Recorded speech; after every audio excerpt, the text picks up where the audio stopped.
The 39th president has decided to forego further medical treatment and will spend his remaining time at home with his family, the Carter Center announced. Washington. Former President Jimmy Carter, who at 98 is the longest living president in American history, has decided to forego further medical treatment and will enter hospice care at his home in Georgia, the Carter Center announced on Saturday.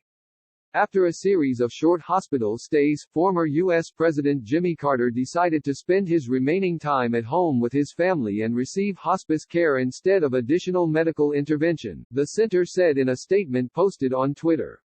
He has the full support of his family and his medical team. The Carter family asks for privacy during this time and is grateful for the concern shown by his many admirers. The center did not elaborate on what conditions had prompted the recent hospital visits or his decision to enter hospice care.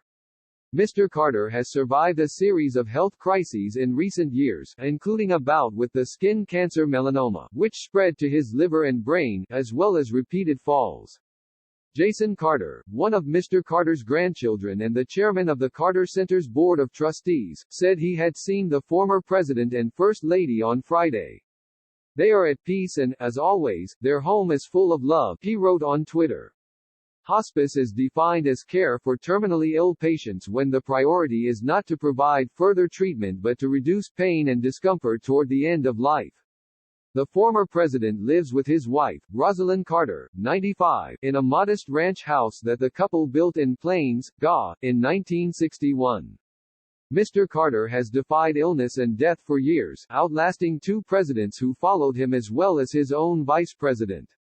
He became the longest living president in March 2019 when he passed former President George H. W. Bush, who died the previous November.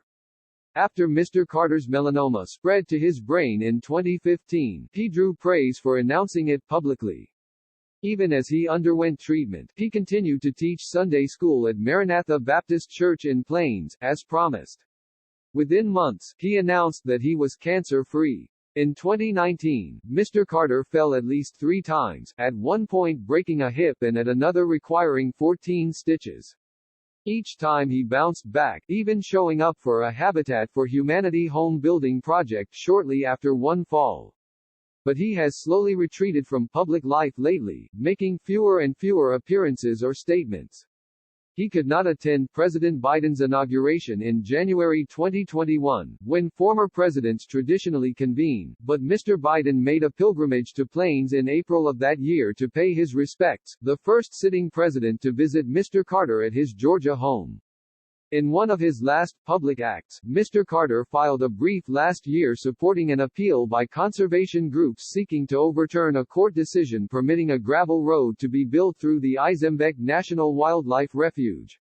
He argued that the construction would undercut the Alaska National Interest Lands Conservation Act, which he had signed into law. He was said to be working on that issue as recently as last month. "My name is Jimmy Carter," he wrote in that brief. "In my lifetime, I have been a farmer, a naval officer, a Sunday school teacher, an outdoorsman, a democracy activist, a builder, governor of Georgia and recipient of the Nobel Peace Prize. And from 1977 to 1981, I had the privilege of serving as the 39th President of the United States."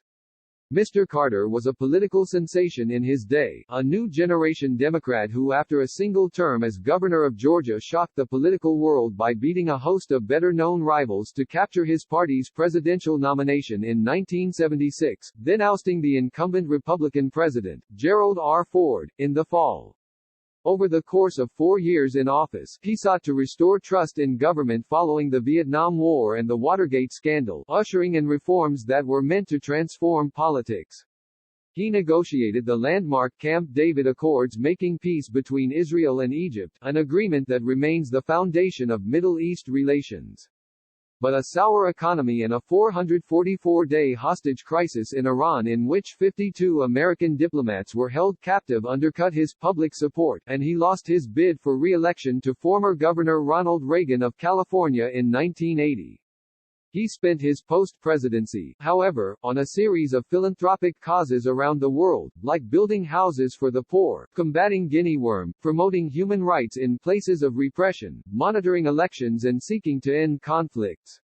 His work as a former president in many ways came to eclipse his time in the White House, eventually earning him the Nobel Peace Prize and rehabilitating his image in the eyes of many Americans.